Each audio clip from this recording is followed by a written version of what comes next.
welcome back to Smashing Heads Podcast. This is our recap for Ride or Dies, episode 5. My name is Zakk. I'm joined by my wife, Hannah. Hey. And it is Monday night.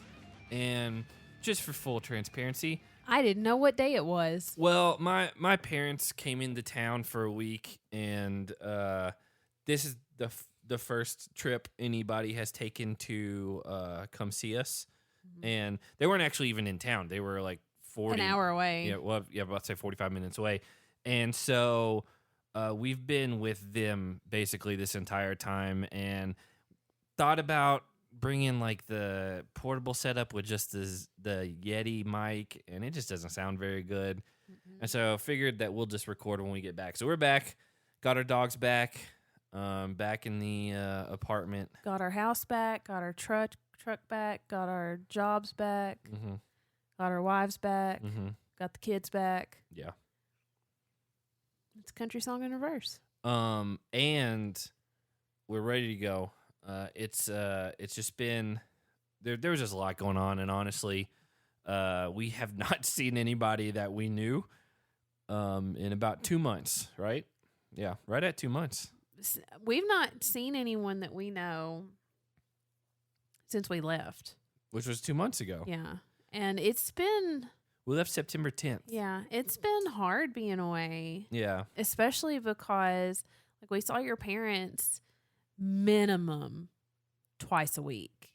Yeah. Before we moved. Yeah, before we moved. Oftentimes, we would just either run into them more than the twice a week, or I would especially just go over to their house. I mean, they live 15 minutes away. Yeah. Yeah. And so we spent a lot of time with your parents specifically. And then I had like this past year had started like going down to see my parents and my sisters like every other weekend. And so it's just been hard being away, and we don't have any friends out here. Like all of our friends are at home. I have friends. I have so many friends. You don't have so many friends here. I have so many friends. I just don't tell you about them because why? They've said that they get a weird vibe when they've seen you. Seen me? Yeah. Just like seen me on the internet or seen me in person? Just around the buildings and stuff. So you have friends in our building? Some of them are outside of the building, but they've heard stories of you around the building. So even the ones that aren't in the building are still coming to the building to hear the stories about me around the building? They're not coming to the building, but word spreads, and it's more of an infamous thing. And it's like, oh, I've heard stories, and they're like, we got to be secret friends. And I'm like, I don't make the rules. I get it. And so you're in a secret friendship and you don't make any of the rules. I'm in a lot of secret friendships and I don't make any of the rules. With people in our building. And outside of our building. I don't know why you keep missing that point. How are you meeting people outside of our building? I walk up and I'm like, have you heard about this lady that lives at the building? And they're like, yes. You're talking about me. And then we just So I'm your icebreaker, but not as your wife, as your topic of conversation. Yeah. Like folklore. Yeah. The lady at the building. Just like you don't even have to say what building it is. There's so many buildings over here. No, but that's how widely spread it's been in the Utah area. The Utah area, like the state area? Yeah. If I go down to St. George, they're going to know. And that's a long way from here. That's so far away from here. You don't even know what St. George looks like. I know, but I've heard tales have traveled. You've heard tales about St. George? Yeah, and about how they've heard about the lady at the building. You're so stupid. So you don't have any secret friends. Yes, I do. No, you don't. Yeah, you don't have a single friend. They're secret. I can't tell you about them. They're all about... I don't know when you would even find the time to do that. Because if I'm not at work, you're up my butt. But not in like a not for the kids type of way. Like you're just like glued to my hip 24/7. Sometimes you even come to work with me. What?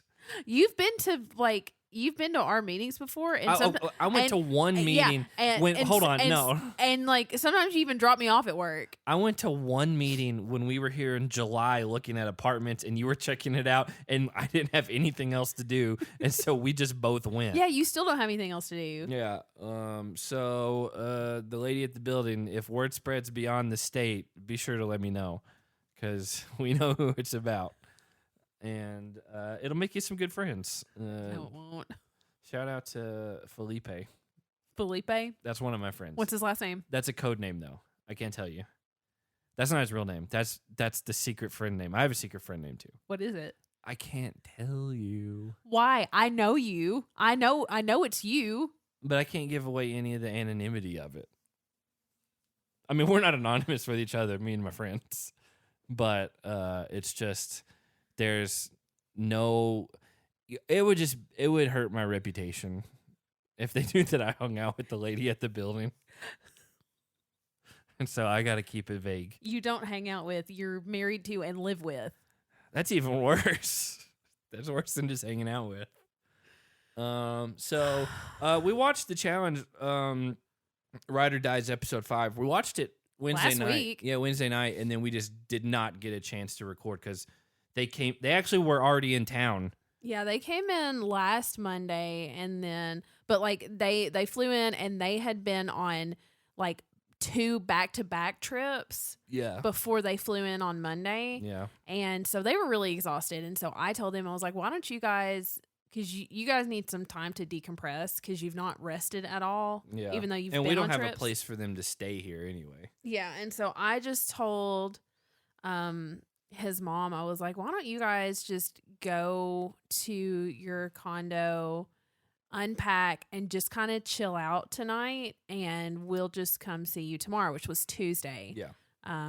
So we've been with them since Tuesday. Yeah, they came by and saw our place, and then we went all around, and we went to the Natural History Museum and with stuff. the dinosaurs. Yeah. Which is fun. And we did a bunch of other stuff, and then we went And then it snowed.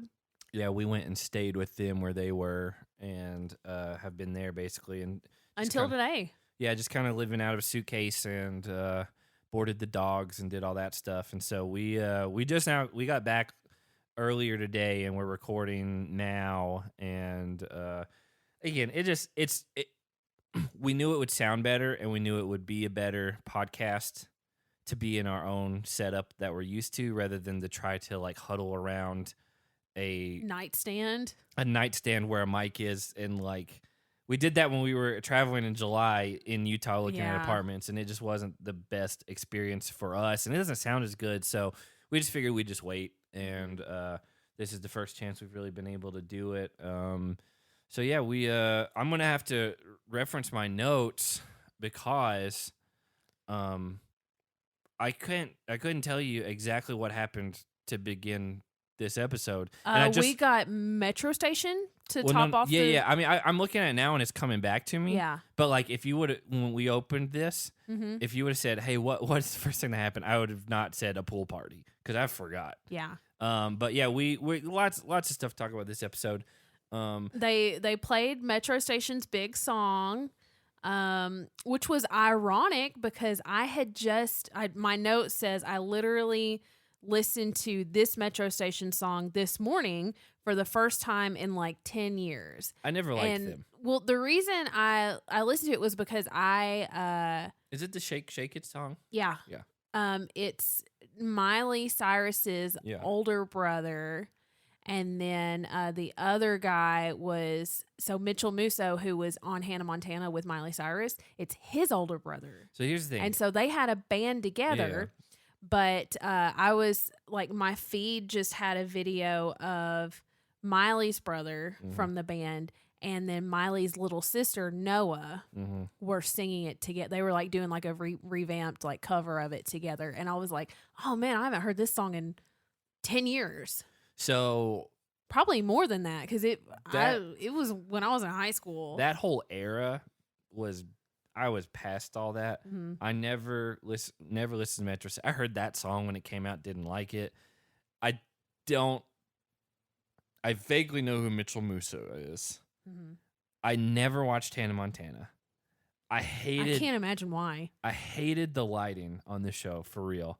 I hated how every Disney Channel just like, oh, we've got 20 fluorescent lights right above them. Turn them all on. That's how this show's going to be lit. There's no dynamic lighting or anything like that. It's just everything is on at all times in yellow, and I just always hated the way it looked because Disney Channel. I used to watch Disney Channel shows. Like I used to watch like Even Stevens and Lizzie McGuire and stuff like that. Shows. That was the heyday for me. And so like I grew up on those. I used to watch those, but then like when I don't even know what year Hannah Montana came out, but I was too old. I couldn't to watch tell you. I was a little too old for Hannah Montana, but my little sisters were like on the younger end of that target audience.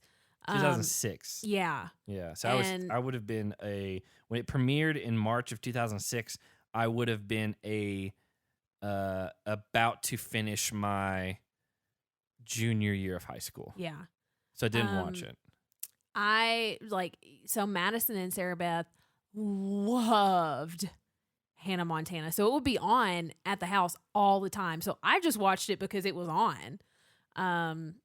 But she had really good segue music. So like from like scene to scene, she like Miley would do these little ad libs, and it was just great. If you they still like are floating around TikTok like right now. If you have to have segue music to transition scenes, that means your show is written bad. Well, Friends had it. Friends is not a bad show. Friends is a good show. Friends is not a well-written show though. It is not a well-written show. And even Seinfeld used to do transition stuff like that. I don't like Seinfeld. But Seinfeld is a better written show than Friends is.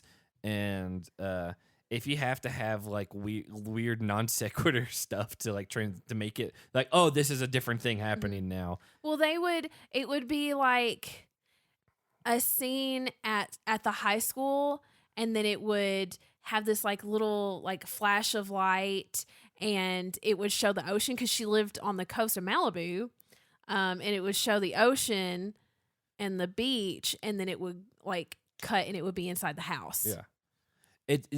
What that's saying is our viewers are too stupid to understand that, whoa, that's not the beach. Well, in 2006, Madison was stupid. No.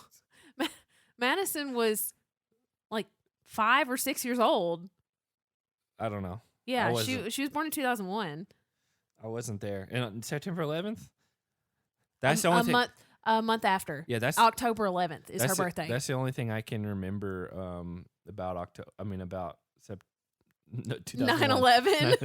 Why couldn't you get that out? Well, I was trying to phrase it. That's the only thing I can remember about 2001, but that's actually not true. I was in New York on probably October 11th because my birthday is the 13th, and I was in New York for my birthday a month after 9/11.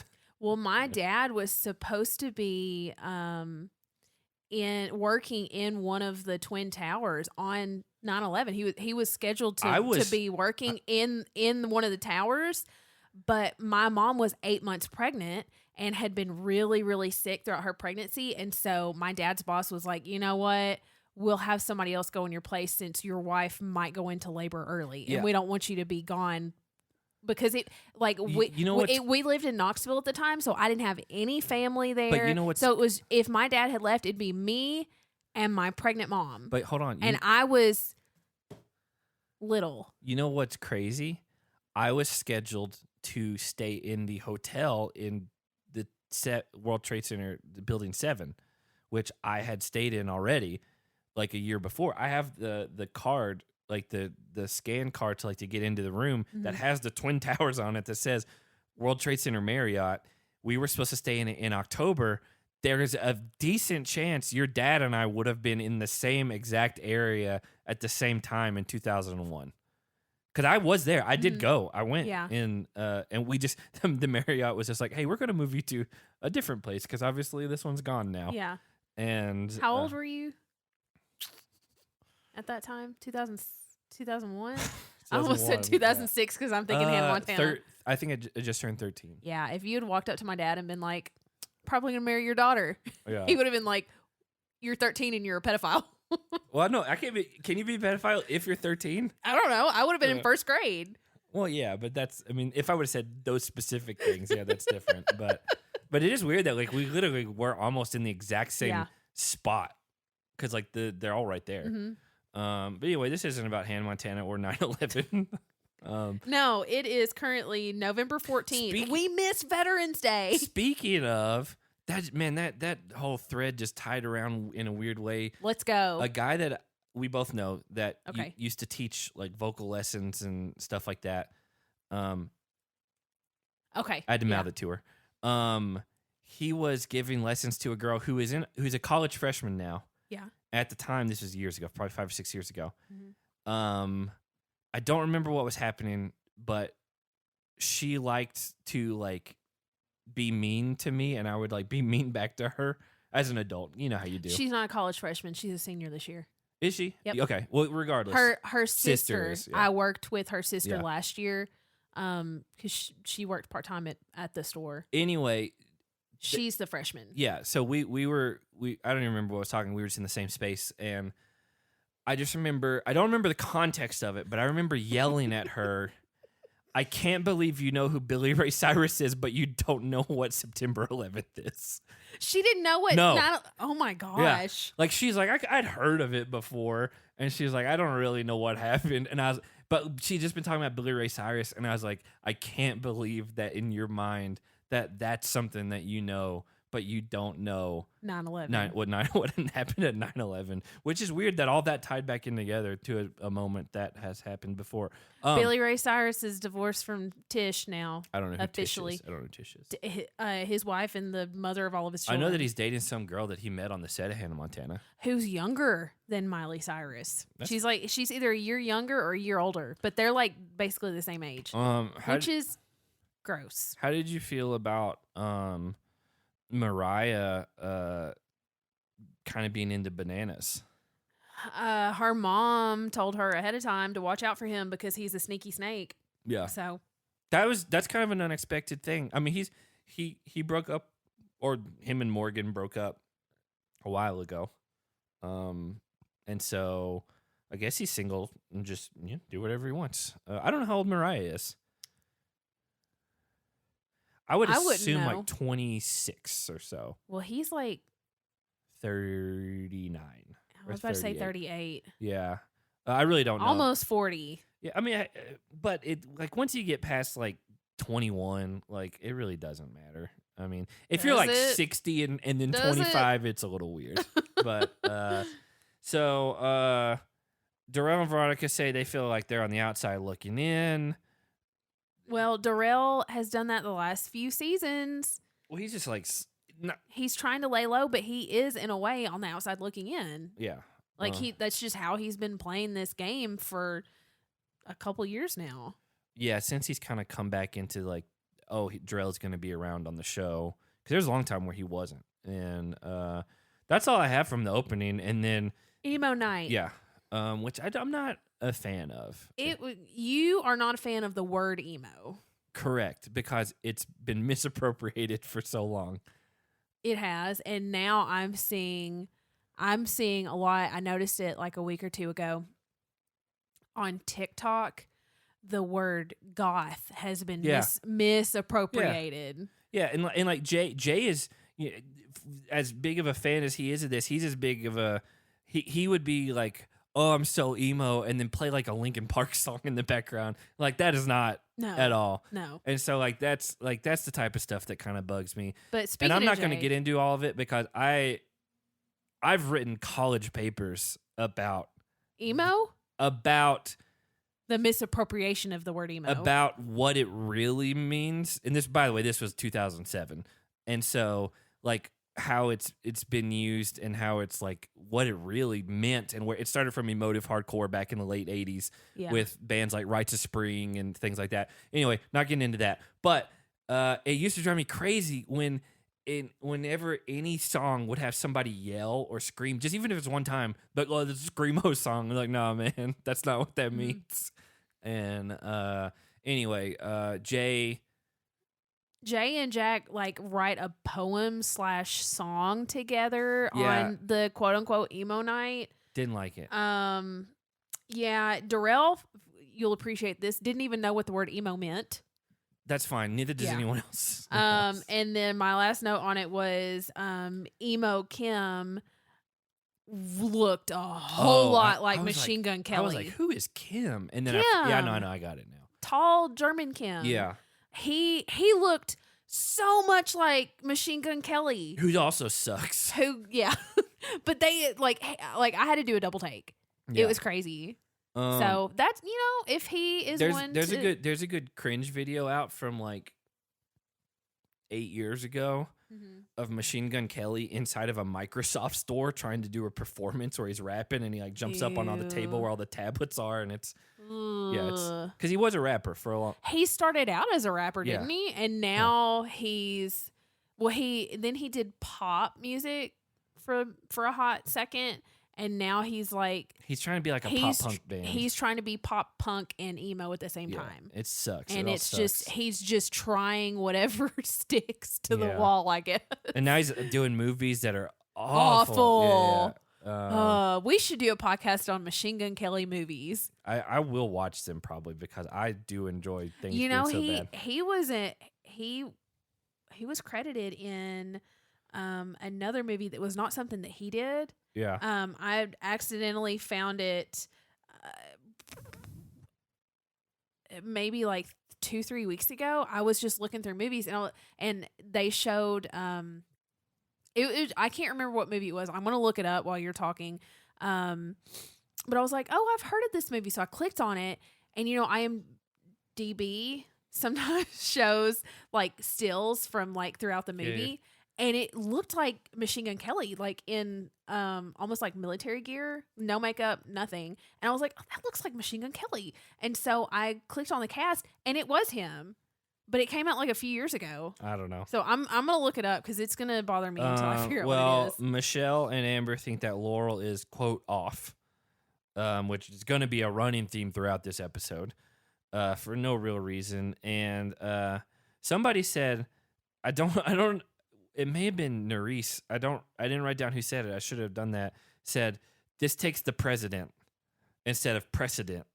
No, okay. Michelle told Amber B that was Michelle. It was Michelle. Michelle tells Amber B she thinks something's off about Laurel, and then she's like, "So what really takes the president here?" Yeah. And my note was the president. Yeah. What takes Joe Biden here? And the thing was like, I don't think you caught it at first. No, I did. I wrote. But I told you, I was like, did she just say president? And you're like, wait, I think she did. Yeah, I was like, I thought she did. I was like, but I was like, maybe I misheard it. That's the Nelson quote we have been craving for the last 5 weeks. So we get to the daily. We find out it's sponsored by Burger King. And it's called Royal Relay, which because they have to work in something King related to Burger King. What? King related to Burger King. Because Burger King sponsored the I already said daily. Burger King sponsored it. Were you not listening? Well, you were struggling to figure out what you were. No, I wasn't. What you were bringing it together. I said Burger King sponsored it, and they had to do something royal related, and you're like, yeah, Burger King. Yeah, Burger King. And the winners get $5,000 each from Burger King, which that's a nice thing. And so basically, it's just a relay race. It's like swimming. Picking up part of a crown, coming back, your partner then does the exact same thing, and then you get in a canoe, and one of you uses the oars, and the other one can't, and then you go out to get a piece, and then you come back, and then you switch, and the other one uses the oars, and then you go out. Anyway, it's whoever puts their crown with the 4 pieces together first. I did not expect how many people would not grasp the concept of how to do the oars. I don't even want to talk about specifics of it because you all watch the show by this point. Even if you've never kayaked or canoed or rowboated or anything like that before, you've at least seen somebody do it. But it's in not, movies. To me, it's not even like a scene thing. It's like common sense. Like it's physics. In my mind, I can't think of take the water out of the equation and just think if you have like 2 sticks or something and you put them in the ground and pull this way, you're going to go forward. If you put them in the ground and push away from them, you're going to go backwards. Okay. Literally, people that work out, which most of these people do, Yes. the row machine. Yeah. You're pulling. Yeah. You're sitting there and you're pulling it towards you. Yeah. And it pulls your seat up. Well, so there's like resistance. The seat moves. Speaking of, I've done those. But speaking of, the canoe had a rolling seat, and if those people would have used it in that motion to where they pushed, like scrunched their legs up and then pushed back, like Kim did, they would have got much longer rows with more energy efficiency. Yeah, and because most of them you're not exerting as much energy on each push. No, you're is exerting more, arguably, but you're getting more out of it. Yeah, and so, but they weren't doing that. They're just sitting stagnant in their seat, like with their legs spread out straight, and it was all back at that point. I think Devin even at one point wasn't even sitting in the seat because it was moving. He like sat in front of it.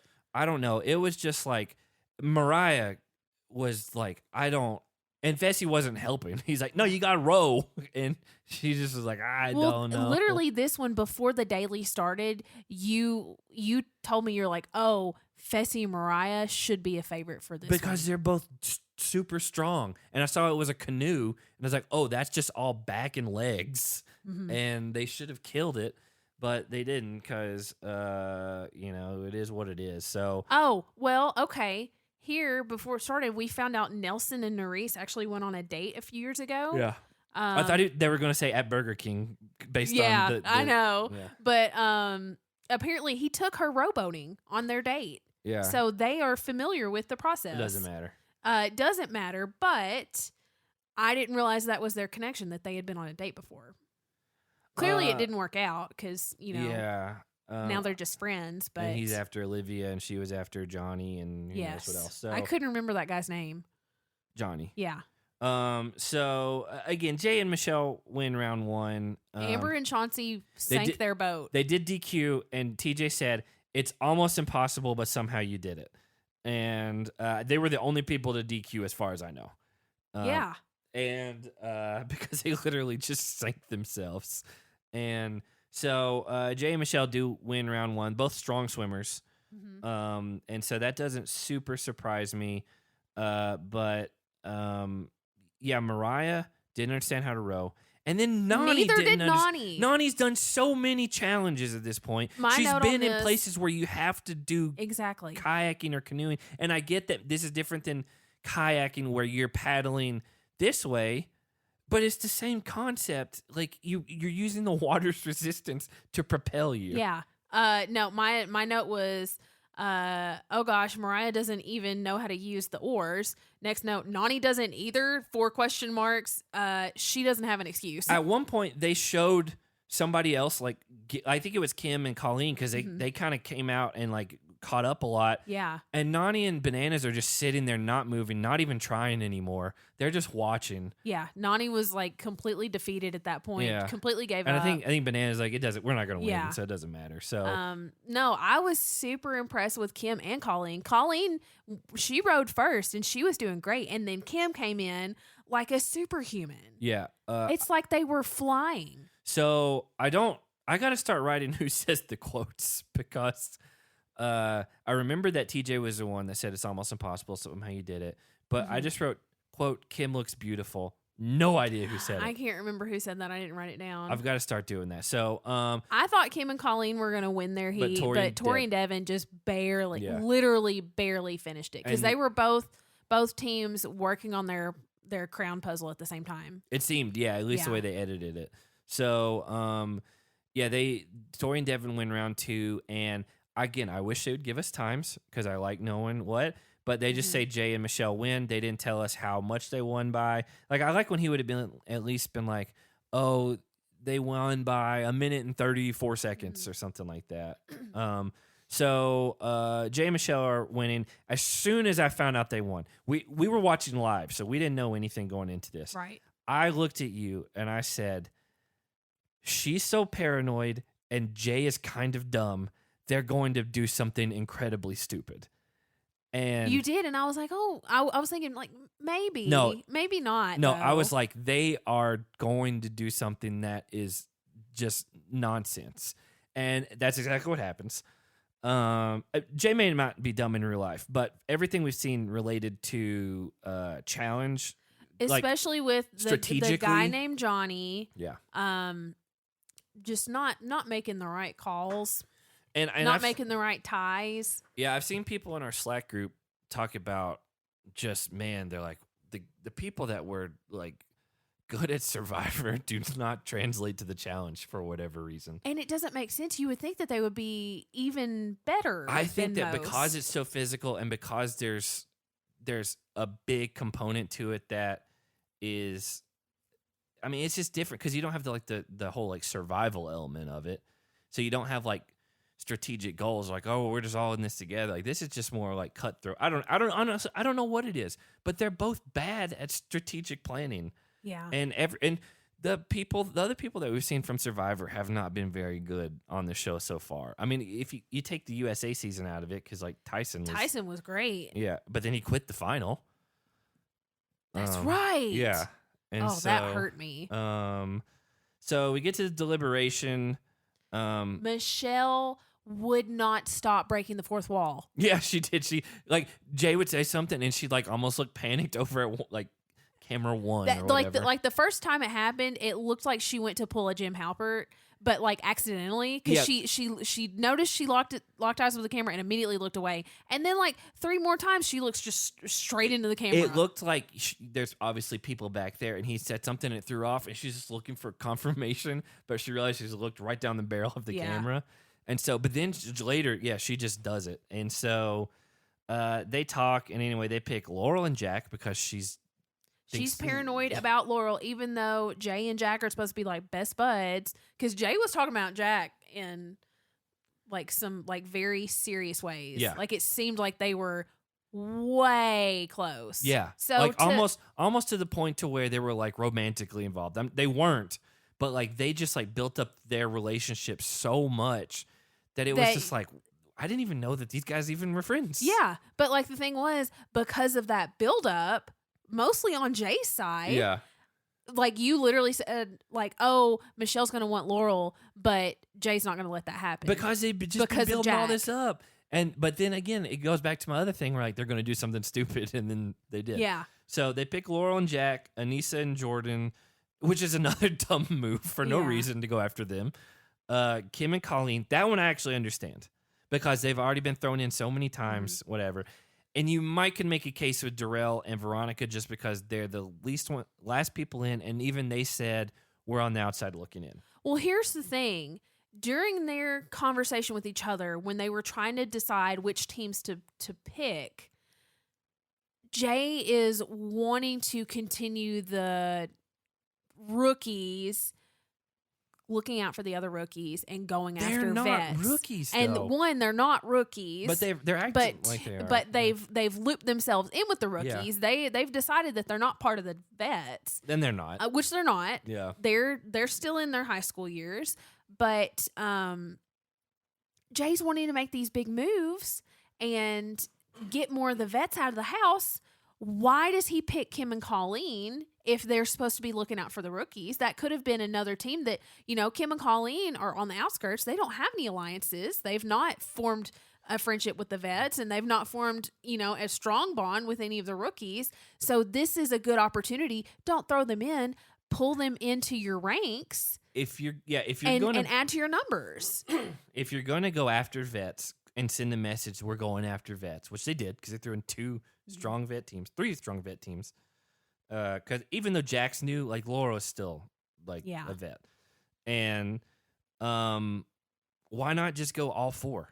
Because you're not gonna like their whole mastermind plan is Bananas and Nany threw us in.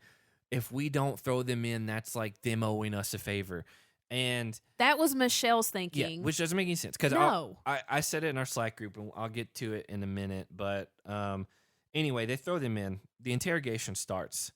And immediately, Jeyyy and Michelle are like frazzled. Well, before the interrogation, we have Nany looking at the names, and she told Bananas, she's like, I honest to God thought that we were going in. Bananas said, I did too.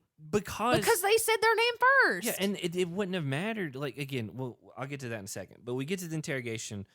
I believe it's either Aneesa and Jordyn or it's Veronica and Darrell first. Veronica and Darrell first, because Darrell starts asking Michelle questions. They start talking, and I was like, it's like they're in the wrong seats. Yeah. Like, Jay and Michelle are scared and flustered, and Veronica and Darrell are kind of just like, why'd you do this and not this? So they come in, and, like, I don't know if Jay and Michelle are, like, they are realizing that they made maybe some of the wrong choices in who they voted, and they're starting to freak out, like, oh, now we have to face them. Yeah. But so she's like on edge. Darrell comes in, sits down, and asks Michelle if they even know who they're thrown in. Yeah. And like, I literally wrote, it almost feels like Veronica and Darrell are the ones interrogating Michelle and Jay. That's exactly what it was. And they tell Michelle and Jay to their faces that their choices don't make any sense. Yeah, because it doesn't. And they don't. Anyone who has watched the challenge for more than like 2 or 3 seasons would be like, well, why were these your choices? Yeah. Like, either go all in, vets only, or go all kind of like not going against the grain, but like doing this weird mix of 3/4 vets, and then it doesn't make any sense. And so after Darrell and Veronica, Jordyn and Alyssa come in, they're interrogating Michelle and Jay too. It's the same mentality, because they're like, what are you doing? And then Kim and Colleen are like, yeah, we get it, whatever. And then Jakk and Laurel come in, stone cold silent, and just sit there and don't say anything. And then Michelle or somebody's like, oh, are you going to talk? And they're like, about what? And I told you before they actually said anything, I was like, I hope they don't say a word to them the whole time. And just get up and leave. Yeah. That would have been great. Yeah. And eventually they did talk a little bit, but it mostly was like, what would we talk about? Like, yeah, there's not anything to talk about. It doesn't make any sense for Laurel and Jakk to be the ones that are to grovel. There's no reason to like grovel or like try to make any sort of like. It's stupid to put them in, especially if Jay and Jakk are close, and also the stuff that Michelle's upset about with Laurel is all in her head. Yeah, and Laurel like basically throws that in her face. Yeah. But yeah, so like with Jordyn and Alyssa, Jay is trying to explain, why they picked who they did, and Jordyn basically says their excuse is 1 ply paper thin. Yeah. Which it is. And then I don't know if you remember, they cut everyone that's interrogated asks Michelle and Jay why they didn't nominate Bananas and Nany when they said their names first. Yeah, that's the easy target. Like, and it like once you say someone's name, it opens up the door for them to say your name back, and there's no like you can't get really mad get mad about it because you said their name first. So throwing if you really want to go after the vets, you go after Bananas, who, I mean, he's got his Tom Brady 7 wins. I don't know why I can't say it. Tom Brady 7 wins. He's the biggest threat in this house right now to win. Yeah. So if you really want to go after vets, you need to go after Bananas and Nany's. And they said your name first. That is absolutely who you should go after. And Bananas and Nany aren't going to be mad about it. Also, if you want to guarantee a vet team goes home, you do only vets. Exactly. Because now you got Kim and Colleen, who you don't really have bad feelings for one way or the other, and they end up losing this elimination. And they're not even vets. Now you've just got 3 pissed off vet teams. And so, yeah, I'll just talk about it now. So the interrogation's over. They immediately go to Nany and Bananas and they're like, "Hey guys, what's up? We threw you a bone." And they're like, "Yeah, we didn't expect that." And so, I think in Jay and Michelle's mind, they're like, "Oh, we did them a favor. We're cool with them now. We're kind of in sort of an alliance together." And I just said in the Slack group when I was watching, the only thing I said to start off with, I was just like, Jay and Michelle are so dumb. Mm-hmm. And people were like, "Oh yeah." And I was like, the second it becomes inconvenient for Nany and Bananas to be aligned with Jay and Michelle, they cut them loose. Mm-hmm. They may pretend that they have something going on as long as it doesn't rock the boat in any like real way. They're like, "Oh yeah, like we're cool." But as soon as anything happens, they don't give a crap about Jay and Michelle, and they don't trust them. and they're going to just flip on them right away because why wouldn't they? And so it's so it's so short-sighted, and it's so dumb to think that you've done them this favor that's going to like set you up way down the road. And it's not even like they talked to Nany and Bananas beforehand. And it's not like that they're going to choose them over like Jordyn or Darrell or any of these people that they're friends with. Michelle just assumes that they now have an IOU from Bananas and Nany. But that's not how it works. Yeah. No, they don't care. Like if I go and buy coffee for one of my coworkers that I don't really talk to, I cannot assume that they owe me something now. Yeah. That's not how it works. And that's what Michelle thinks she just did. Yeah, I know. It doesn't make any sense. And then we get Jeyyy and Jakk going and talking like, looks like the next morning. And trying to hash things out. Well, Jay's trying to talk to Jakk, and Jakk is putting on a front. Yeah. He said that... I don't think he's putting on a front. I think that's really how he feels. No, Jakk said that he's giving Jeyyy the joking side of him sorry. before elimination. Yeah. I'm thinking of his confessional. No, he says in his confessional that that he's hiding how mad he really is. Yeah. And then tells Jeyyy that he's quick to make up. But then immediately goes to Laurel and tells Laurel he's never gotten over anything anyone has ever done to him. That is probably going to be the episode title. It's way too long. But the fact that Jakk just says, I've never gotten over anything that anyone has ever done to me. And like straight faced. Yeah. I was just like, that's incredible. I put all caps LOL with 10 L's. Yeah, it's going to... I can't wait for this to come back. It's not good for you on a just a personal like mental health level to be like that. But as a TV level, it's great. TV. Yeah. Oh my gosh, I loved it. So Michelle then goes to Anissa and says that they won't be the main vote. Not sure why she told them that. And then we get Darrell and Veronica talking about how they're thinking of aligning with Kim and Colleen because they don't really feel like the vets have come to them and like offered them any sort of alliance, even though they've been doing this for years with all these people. And Kim and Colleen and them seemingly keep getting thrown down in there. So they're like, might as well make those numbers so that way if one of you pulls a safe dagger, you save each other. Yeah. So then Michelle goes to Laurel in like the bunk area and like tries to make it this moment.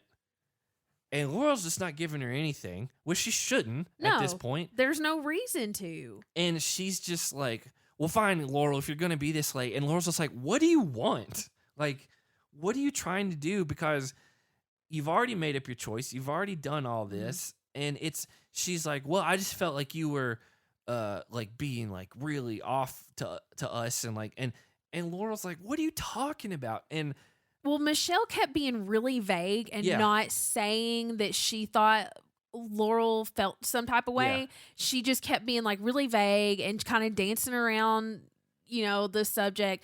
And Laurel finally just comes straight out and asks for clarification and then calls out Michelle for not making any sense. Well, so here's the thing. I told you when we were watching it, I was like, I feel like Michelle is one of those people that when she gets insecure, she projects. She reads into things that aren't really there. Yeah. And I was like, she feels like because Laurel is not coming to her and being overly friendly or talking game or whatever, that she is now against her. And probably more than anything, Laurel has not thought twice about Michelle one way or the other. And is just living and hanging out and flirting with Horacio and whoever else. Yeah. And doesn't care, because in Michelle's mind, it's, oh, Laurel is out to get me. And in Laurel's mind... And her specifically, not somebody else that's doing a lot better. Exactly. And in Laurel's mind, it's like, oh, I guess Michelle's here, sure. And it's not at all. It's like Laurel knows that Michelle exists and is in the house only because her partner Jakk is best friends with Jeyyy. But like I can guarantee you it's like in the social settings, in the pool party or the nights out, Laurel hasn't gone out of her way to be overly friendly. But we know that Laurel's not an extrovert. It's not her personality to get out and like come and be like, oh, hey, I'm Laurel. Let's be best friends. Yeah. Laurel is not that kind of person. And I think Michelle is just projecting and reading into that and be like, oh, she is out to get. She can't even talk to me. Yeah. And well, it was so satisfying when Laurel finally told Michelle to her face. She's like, I feel like you have these ideas in your head. yeah. And then she said, we could have had this conversation before you put me in. Yeah. Yeah, exactly. And it would have been totally clear to if Michelle had come to Laurel and been like, hey, our partners Jakk and Jeyyy are really close, but I feel like you don't really like me. And then Laurel will be like, no, I just am kind of shy and I don't, talk to people I don't know. And then Michelle could be like, oh, well, why don't we get to know each other? And then they could be friends. And this would have never happened. The time from the daily ending until interrogation, there's at minimum a bus ride from one place to the other, probably at least in half an hour. There is, sometimes it's more than an hour or two to get to the spots. There's also shower times, getting ready, getting dressed for the deliberation scenes and all that. Dinner? Possibly, yeah. And so there was so much time where after this, if Michelle was feeling like Laurel is out to get her and she didn't know where she stood, all she had to be like is like, hey, obviously we just won, but our partners are friends. I feel like you're out to get me. Am I off here? And Laurel just been like, what are you talking about? Yeah. And like, it's just, you can't. She would have looked at Michelle like she was crazy, like she did here, but she wouldn't have been angry about it. Yeah, exactly. It would have just been more confusion than anything. Like, what are you talking about? Now, you've already put them in a spot to pop. Like, you got a 25% chance of going home. Yeah. Before you even know who's in elimination, because it's still 25%, but you got a 50% chance of going in and a 25% chance of going home automatically before the draws even start happening. Mm-hmm. And so then once you get in, it's 50-50 depending on what the elimination is. Yeah. And so it's too late to be like, I just want to know where you're at. Like, you've already put them in this spot. At that point, it doesn't matter where they're at. No. Or where they were at the point, because now they're not in a good place. So we get to the elimination. They pick Laurel and Jakk, which honestly I was surprised because I thought Jakk would try to fight for Jeyyy. Jeyyy would try to fight for Jakk a little bit. Or even, with Michelle realizing that she was wrong. Yeah. Like, hey, I was wrong. Clearly, we're not going to throw you in. Clearly, this person's very upset at me now. Yeah. So just the final nail in the coffin, they threw them in. Like, and even TJ addressed it. If you like realized after Jeyyy has talked with Jakk and after Michelle has tried to talk with Laurel, things are not good with this relationship. Mm-hmm. And even if they go in, that doesn't mean they're coming home. I mean, they're going home. Let's now offer them a symbolic gesture to not automatically put them in. Mm-hmm. Especially since, Jeyyy approached Jakk, or I think that's who it was. Seems that way. Yeah. They're talking. Jay's trying to almost apologize for it. And Jakk is like, don't worry about it. I'm really quick to forgive and to make up. You would think Jeyyy would be like, you know what? We do need to, make up and not do this. But instead, Jay's like, you know what? I'm going to set it on fire. Yeah, it's just like you've just gone scorched earth at this point with them, and there's no returning from it. And you just have to hope that they for sure go home. Mm-hmm. And I get Jack's a rookie, but Laurel doesn't typically lose eliminations. Even the most recent elimination that she lost to Ninja Natalie was on a technicality where she put the stick in like the wrong place and then gloated about it, and then Ninja figured it out. I forgot about. I was on Ninja's side at the time because she didn't put it in the right spot. Yeah. But anyway, Laurel doesn't typically lose eliminations. And so Darrell and Veronica are the ones that pull the dagger, the safe dagger. Mm-hmm.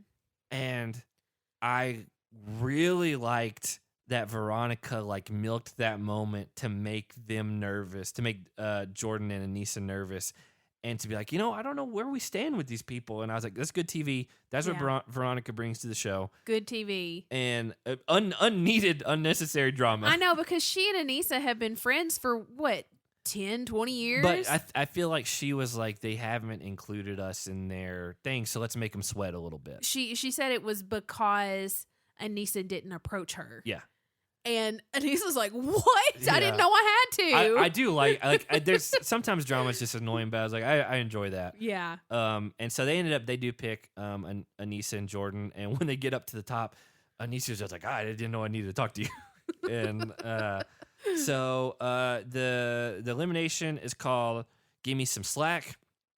Basically, it's kind of a puzzle and climbing thing mixed together where when one person goes up, it makes their teammate go down and vice versa, and you have to solve this big puzzle. We saw what happened. Jakk and Laurel win, even though Laurel is very angry and yelling at Jakk. At one point at the end, Jakk says her angry yelling is what motivates him, and he likes it. Well, he also said, he was like, I don't know if anyone else would ever say that your screaming voice was comforting. Yeah. I will say, I did think about this, because at one point, Kim and Colleen are talking about the symbols, and there's like some chains, like chain linked together. Yeah. She called it an infinity symbol, and he probably figured out, what she meant by that. I wonder if they told them that all communication has to be in English. Any of the foreign, not specifically Kim and Colleen, but any of the foreign teams that might speak another language. Why? One, to translate to American audiences, which is what most people are watching this, and they wouldn't have to subtitle everything because it's in German. But two, just because it's just more people speaking English than German. If they would have been able to communicate in German, I wonder how this elimination would have gone. Because they're having to think, oh, what's the American word for this color? And it's green. And so they're having to say, oh, this is a green heart, which is two separate things that I'm having to process and translate.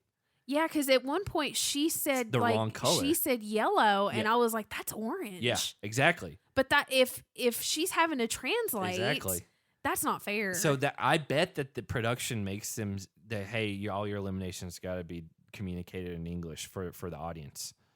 And so I wonder if they would have been able to just speak to each other in German, how it would have gone. Because the other thing is, you got to think all the production crew, and not just for the German speaking, but for any of the other teams that weren't from the U.S.,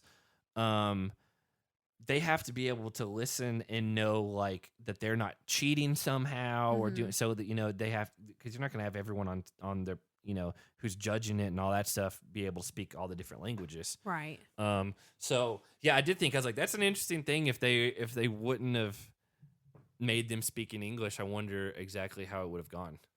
Because it could be that they used more time and were slower calling out stuff because they were translating. Yeah, I mean, you got to think, even if you're fluent, like you got to kind of double. Yeah, it's still not your first language. So anyway, Jakk and Laurel win. I hope they come back and absolutely wreak havoc on Jeyyy and Michelle, because it makes no sense. I think if Jakk and Laurel go to Jordyn and Anissa, or go to Bananas and Nany, or any of these, and be like, I want to do everything I can to get these people out of here. I think if they even go to Bananas and Nany, like immediately, Bananas and Nany will be like, okay, sure. Yeah, and then that IOU that Michelle assumed she would get out the window. Because here's the thing. They just saw them win an elimination. And Laurel has a reputation that Bananas and Nany and all them understand. They do not want to get into a thing where they're going up against them. Right. And so she holds grudges. And apparently Jakk has never forgiven anything in his entire life. Maybe that's why they're best friends. And so, they're really similar. It wouldn't surprise me if they just are like, we are going to just go after Jeyyy and Michelle with no matter what until they go home, even if it costs us something, even if we have to go into elimination to send them home. And that would make such good TV. Because again, I hope that's what happens, because it was such a stupid decision. And anyway, we do find out that Kim and Colleen, they only lost by one piece. And it was rotated like one way or the other. So. Well, it was nice that TJ told them, he was like, everyone loves you guys. Yeah, they seemed really nice. Yeah, like Kim didn't have a whole lot of like entertaining screen time, but he seemed like a pretty decent competitor. They won a couple eliminations. Yeah, I wonder if, coming in from a foreign country and not having any alliances outside of that, and a lot of the rookies have already gone home, if that he just kind of like retreated a little bit. But yeah, I mean, I didn't have a problem with him. I honestly don't feel like we'll see them again. Yeah. Colleen was good TV though. She was so cute. But we've had other teams that have, like, honestly, I completely forgot about like Emmanuel until like 2 days ago. Really? Yeah, you know what I'm talking about? Yeah, I would love for him to come back. Like he was insane, super entertaining, and he was super fun. good. Yeah, he did pretty good, and like Emmy, like I would love to have Emmy back as well. A lot of she was very divisive. I understand. Apparently, I understand that, but she entertaining. She gave you something a lot of people didn't give. Yeah, you. And you got to have CT on with her if she's going to be back. Definitely. Speaking of, I don't even know if you know this. Someone posted in our Slack group like a day or two ago. CT has officially filed for divorce from Lily? Lily. Yeah, I saw it about an hour or two after it was posted on the Facebook group. TMZ reported it. Yeah. So that may be why CT was not on this season. Yeah, because there was dealing other things with some happening. Stuff. But yeah, if Emmy comes back, I hope CT's back just for that sake. For her uncle's CT support.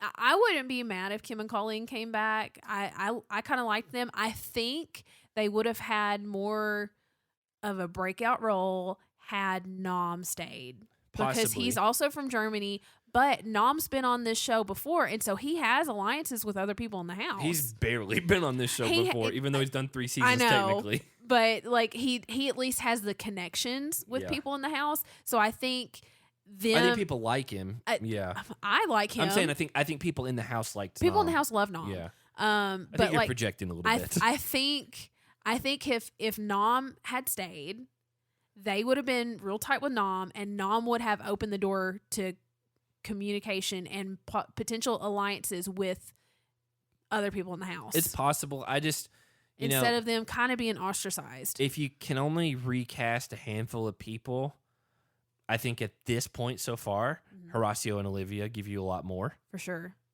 Just personality-wise, kind of, they might hook up with people, and they're also good at, the challenges and stuff. I think even Johnny and Raven gave you more, like, meaningful, like, there's, because one, she thought she was in a relationship with him, and he clearly didn't want to be. But, like, there's just things like that I think it might be hard to cast Kim and Colleen over some of these other. Yeah, but, I mean, who knows? You never know what's going to happen, who's going to be available, and all that. So, for who got their heads smashed? Smashed heads. Who smashed some heads? Who smashed some heads? Veronica, when she almost saved Kim and Colleen, because Anissa and Jordyn were sweating bullets. Wait, am I doing who smashed some heads? Yeah, it's always smashed heads first. For whatever reason. I don't know. You did this last week, too. I don't know. Sometimes it throws me off because I don't ever write it down. I just wing it when we get to this point. And so who smashed some heads? Man,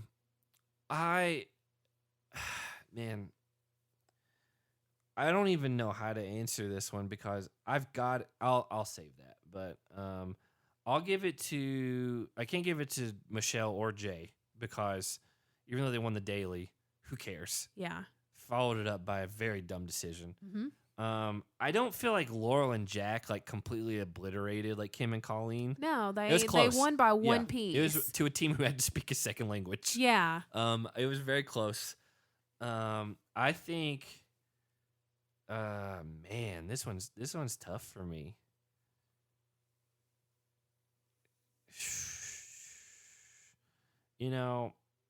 I'm just gonna give it to Jakk just because he's never forgiven anybody for anything they've ever done. Imagine someone that has wronged him in the past that thought they were cool and sees this and they're they're like, oh no. Yeah. And then see how he acts with Jeyyy and it's like, I'm quick to forgive. Who cares? Yeah. So, who got their head smashed? Michelle and Jeyyy by themselves It's so and stupid. their dumb decisions. It's so stupid. They created this fiasco. It couldn't have gone worse. It's the only people that are going to suffer from this choice are them. It could not have gone worse because the only people out of the entirety of the 4 teams you nominated that you could have some sort of an alliance with are Kim and Colleen, and they're gone. Yeah. Because you might could convince him, hey, that was just kind of politics of the game, and you're rookies that have been thrown in, and our hands are kind of tied. And I think they'd have been like, yeah, we get it. But now they're gone, and you just have teams that are like, why did you vote us in? Mm-hmm. And so, especially without voting in Bananas and Nani. Yeah. So I think that is a complete fair. They absolutely deserve anything that happens to them going forward. Mm-hmm. So for the movie recommendations this week. Before we get to the movie recommendations, I said earlier there was a movie that Machine Gun Kelly was in, and I saw the still for it. It came out in 2021. It's called The Last Son. And S-O-N or S-U-N? S-O-N. And it's Sam Worthington, Colson Baker, who's Machine Gun Kelly, Thomas Jane, and Heather Graham. Thomas Jane? Yeah, he is the Machine Gun Kelly is the last son. Let me see this. It has a Heather Graham, man. Yeah, let me see it. No, So I'm looking at I'm going to read you the rest of what I was going to tell you. Got a 4.7 out of 10 on IMDb, 9% on Rotten Tomatoes. Yeah. But 65% of the audience, Google users, like this movie. It's probably all Machine Gun Kelly fans. Yeah, saw it. that's the thing. And they're like 15. It was not a military movie; it's a western movie. Yeah, it's like that's I know. not... I remember seeing him in like weird clothes for him. Okay. And so it's a western. But So by that logic- 9% on Rotten Tomatoes. Yeah. I mean, probably most critics wouldn't even watch it. Yeah. So the letter for this week, randomized, is the letter O. Mm-hmm. Not a lot to choose from with O. A little bit more than the letter K. I had 5 movies. 3. I know. Yeah. Yeah. I have 5 in case you say one that I say. Okay. I tried to pick ones that other than maybe, I think one we might overlap. But Okay. I don't think the other 2 will. Okay. So am I going first? Yes. Here's the one that I think might overlap. Okay. And I picked Ocean's 11. No. Okay. That's the one that I thought. I had a feeling that you would pick one of those. Yeah. But I picked the one I picked for a reason. Not the one from the 60s with all the crooners, because I don't give a crap about crooners. It's the one for Ocean's 11 is from 2001. The one with Brad George Pitt Clooney. and George Clooney and the ensemble cast. I love me a good ensemble cast. I love heist movies like this. I do too. They're good. I like where there's like distractions and all this stuff. They hold up. I even liked Ocean's 8, and I know not everyone did, but I liked just it. I just like those type of movies. So I love Anne Hathaway. I could have put Ocean's 11, 12, or 13. I think they're all fun. I couldn't tell you honestly which ones were better than the other ones because it's been a while since I've seen them, but I like all of those movies. Yeah. I just went with the first one, even though it's a remake of a movie from the 60s. Yeah. So that's one I thought we would overlap on. So what's your first one? Oh, I thought you were going to do all yours. Well, that's not how we've been doing it. No. Wait, yes. No, yes. we've been going back and forth. Okay, well, in that case, I'm going to go with Ocean's 12. Okay. Which it's my second choice, my second movie on the list. Okay. Ocean's 12 because Julia Roberts plays George Clooney's wife. Who is basically Julia Roberts. The thing is, in Ocean's 12, that's the one where she, like, they keep making these jokes about how she looks like a famous actress. Yeah. Well, in Ocean's 12, she puts on a big hat and sunglasses and pretends to be Julia Roberts to create a distraction. Yeah. And so, like, she literally plays herself in this movie. Yeah, it's real meta. I love it. Yeah. No, I like all these movies. It's one of my favorite scenes in the movie. Probably need to go back and watch them at some point. They're great. My second movie, because I don't think you're going to have my third one for sure. I know you won't because I know you haven't seen it. Okay. I picked October Sky. Okay. Have you seen that? I have not. It's been a long high school. I saw it on the list. I always pull up like 3 or 4 different lists just to make sure I don't miss anything. Same. and it was at the top of all the lists. And I was like, I'm familiar with the cover and the title, but I know for a fact I haven't seen it. So it is 1999. Yeah, I knew it was older. Jake Gyllenhaal. I knew it was Jake Gyllenhaal. Right after like Donnie Darko, but Yeah. like no one really knew who Jake Gyllenhaal was. He hadn't blown up yet. I saw it in honestly at school, in high school. We had a teacher that just showed it to us. Don't know why. Okay. I don't know what it's about. It's about a guy like Jake Gyllenhaal and his friends are trying to build like a functional like rocket, and it's in like the 50s. Okay. So, and he has a weird relationship with his dad. It's not a good. It's like dad's like a coal miner, and it's anyway. It's been a long time since I've seen it, but I remember really liking it, and it's a movie that I probably need to revisit because, we talked with Jake, a while back, and maybe in a Patreon pod, but we ranked our top like 5 favorite actors and actresses of all time, and I Jake think Gyllenhaal's on the I list. think we unanimously had to come together and like say these are the 5. Yeah, and we Jake did. Gyllenhaal was on our list. Jake Gyllenhaal is always on my list. Not the best, but one of our favorites. Yeah. And so He is a really good actor. I think he was lower in the top 5. I think he was maybe like 4 or 5. But he's still on the list. Yeah, I think we all agreed that we all just really liked it, and so it's a good movie. I mean, it's like a family movie. It's like PG. Like it's Okay. it's not. But So it's not weird that your teacher showed it to you in high school. No, especially for a very conservative Christian high school. But I need to revisit it. But I remember liking it, and I knew my third movie. You probably would. I know you won't have it. So Okay, what's it'll be your funny if I have it. You definitely don't. I can finally get to my number 1 movie on this list. Okay. Sticking with George Clooney. Oh brother, where art thou? I knew it's you'd one have of that. my Yeah. favorite movies of all time. I like Oh Brother, Where Art Thou? Coen Brothers movie. I saw it too many times when it first came out. Yeah. And it kind of put me off of it for a while. Because it would, one of my friends' house, who ironically lived down the road from where your parents live now, and you didn't know each other, they would just have it on all the time. Yeah. And it kind of burned me out on it. Well, we even talked about this, I think yesterday, day before yesterday. I absolutely despise musicals. I just can't do it. Well, this isn't really a musical. But there's music, like they're singing Yeah. throughout the movie. So there's- it is kind of like a musical in a way, but it's different. Yeah, it's different. Like there's way too much pausing. Yeah, it's very different. So I would not consider this a musical. No. That's why I was making that point. Yeah. but- Because I asked you to watch, if you wanted to watch like Tick Tick Boom or whatever, the Andrew Garfield movie. I really like Andrew Garfield. And it's got really good reviews. I'm not going to watch it. Yeah. I don't mind I'm mind just not gonna do musicals it. if they're done well. I cannot stand musicals. But this Oh Brother, Where Art Thou? Not a musical. Oh man. It's an incredible movie, and I think part of why I love it so much is that it is mountain man bluegrass music, like what I grew up on. Yeah, Man of Constant Sorrow. It's just incredible. Like I sing that song all the time, just at random, because it's just we've talked about this before. I constantly have like almost like a little radio in the back of my head, and it's like out of like a level 50, it's always on like a level 2 or 3. So it's always just playing something in the back of my head, and that's one of the songs that's always on loop. Speaking of, which is not my third pick, Okay. of a movie that would be considered a musical that you actually might like. I own it in there. It's a movie that came out in 2006 called Once, and it is letter O. It's shot very much like a guerrilla style, like indie movie. Like it looks like your friend is just following them around with like a camera and all that. Yeah. And it's a guy and a girl, and there are a lot of times they're just like sitting down with an acoustic guitar and a piano and like singing and playing. The songs they won Oscars for the songs in that movie.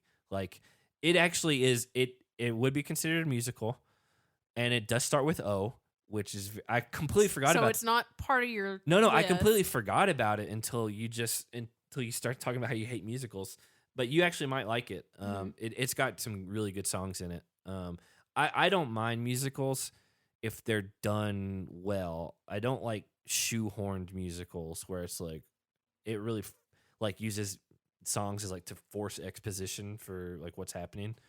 But my third movie is a movie from the 70s. Okay, so it's not the same Absolutely movie not. I picked. I knew it wasn't because I know you haven't seen it. One of Jack Nicholson's first movies. Oh, I know what it is. Danny DeVito's first movie. Christopher Lloyd from Back to the Future, one of his first movies, if not his first, is called One Flew Over the Cuckoo's Nest. And it's about Jack Nicholson being committed to an insane asylum. And Danny DeVito and Christopher Lloyd and all those are the people that are in there with him. There's more than that as far as famous people in it. I watched it in a film class for college, and I was so surprised how much I liked that movie. Because I typically don't like stuff beyond, like, especially movies past like the early 80s. It's when you get back in the 70s, there's just like, we've come a long way with like story arcs and storytelling and like composition and things like that, and even things like lighting and sound. Yeah, and so like it's really hard, but this is a very well done, very likable. Like it doesn't treat the people in the facility as like as any sort of like, oh, you're better than them or anything. It just is like it shows like these are just real people who are having issues and stuff like that. And so I haven't seen it since college, but I remember being like, this, it kind of changed my paradigm of maybe I should start watching some older movies, because there were people who got it and did it right back then, even if maybe the majority of the stuff didn't. And so I knew you wouldn't pick that because I knew you hadn't seen it, because we've talked about it before. Yeah. What's your third one? Out of the Furnace. Never seen it. I can't even tell you what that is. I think it was last week or week before I mentioned how you had gotten me to watch The Machinist. Yeah. Which Christian Bale. Yeah. And I did it for like a film class, and I was just looking for different movies to write about. Yeah. And you were like, oh, since you're watching a Christian Bale movie, you should check out him in The Machinist. And it like totally messed me up. Well, sticking with Christian Bale here, Yeah. Out of the Furnace came out in 2013. I don't even remember this movie. It's got Sam Shepard in it. Okay, that is, out of all the people in this movie, I wouldn't even, like, you're skipping over Casey Affleck and Zoe. Oh, that's right. Zoe Saldana and Woody Harrelson. Yeah, so Woody Harrelson's in it too. So Christian Bale, Casey Affleck plays his little brother who like really struggles with like addiction. I vaguely remember it now, but I could not have put those together from the title. I couldn't remember the name of the movie, but I was talking about this movie a couple weeks ago. I was like, oh, there was another movie that I did for my college class with Christian Bale where he is like this guy in the woods and he like takes matters into his own hands. Yeah. So Casey Affleck goes missing. Yeah, I kind of remember it and now. the police are not really looking for him. So Christian Bale's like, you know what? Fine, I'll do it myself. So he like grabs a rifle and goes into the woods hunting down the guys that kidnapped his brother. And it's super violent. It's rated R, but it was a good movie. And like the remarks on my, like, I did like a really elaborate paper on it, and the remarks from my film professor, she was like, don't know this movie, but now I want to watch it. Yeah, I mean, I'm just looking through the IMDb because I was trying to think of, was this based on a true story, or like, I don't remember much surrounding it. I kind of remember the trailer for it now, but yeah, I'm just looking down. I went to like the parents guide at the bottom, and it's like, sex and nudity, none. Violence and gore, severe. Yeah. Profanity, severe. It's super violent. And it's like frightening and intense scenes, severe. And I kind of remember it now, but when you said Out of the Furnace, I was like, couldn't even tell you what that is. But yeah, there's just so many movies that I just haven't seen for whatever reason. And like, I got Letterboxd, like the app, and like when you start it, it's just like, hey, have you seen? And it just like recommends, like, it just goes through one by one, like some of the top like 200 movies of like the last whatever, and you can just keep scrolling indefinitely. And it's like, no, haven't seen, want to see, or yes, I did see, here's my star rating, and you can just go through. And I did that for so long, and there's so many movies now, they're in my Letterboxd queue that I need to watch and I haven't watched for whatever reason. And so I have that problem, but it's because I keep rewatching the same movies all the time. I know, and I'm trying. I've trying seen not Pride to do and that. Prejudice probably 20 times. You wanted me to watch it this week. And I know. I was like, no, I'm not going to do that. Because it's comfortable and I know what's going to happen. I I know the story. No, I want to. There's like so many movies that I want to watch that I just haven't gotten to for whatever reason. Well, you should watch Out of the Furnace. I'm not going to watch it again. That's probably pretty low on my list, if I'm being honest. Like, there's some ones like Blade Runner, which I've never seen, that are, kind of at the top of my list. And we got to watch through the Lord of the Rings movies again, and to work into Rings of Power and all that. And so I haven't seen those in 10 plus years easily. And so we're still working through the MCU in chronological order. We finally watched the Hulk movie. Yeah, because it's not on Disney Plus. It's on HBO Max, and it's not good. I think that's my least favorite of the MCU that I've seen. It's not good. And one, the CGI doesn't hold up, and I could forgive that because it was 2008. But I just think like the pacing and the story structure, and like even though I like Edward Norton, I don't think he did a good job with being the Hulk. And I think it was so early on, it's like in the MCU's infancy, that it didn't have a strong direction. And I like Liv Tyler, but they didn't do justice to that character. I don't feel like anything from that movie. She was just there to be the female protagonist girlfriend. The love interest. Yeah, she was just there to be the love interest. She didn't really have any depth to her character. And I hate that because Liv Tyler can act. It's just, and Tim Roth was the villain, and like that guy's 5'7" in real life. And oh, that's right. He is small. Like, it's just good actors. Not good execution. Not a good movie. And we just saw Wakanda Forever, and I'm not going to say anything about that because I know people haven't watched it yet. But we have thoughts. I just was like, man, even though Thor movies, the first two, are not good, They're better than the Hulk. I think they are better than the Incredible Hulk in 2008 was. I would much rather watch Thor: Dark World again than to watch the Incredible Hulk again. That wasn't that bad. Everybody keeps saying it's one of the worst ones. It wasn't that bad. I think watching now, it's better than the original Thor. Because the original Thor, the director, they had his hair so bad, and Dutch angles. Every establishing shot was off skew. And anyway, it's not an MCU podcast, but we are still working through that. But we'll be back with you in a couple days because our parents are not here, and so we're back on a normal schedule. And so I know I said that last week, but there's a lot of stuff that happened between last week and us recording. So it is what it is. It happens sometimes. But we're never gonna not record an episode, that's for sure. So we'll be back with you in a little bit, and stay cute.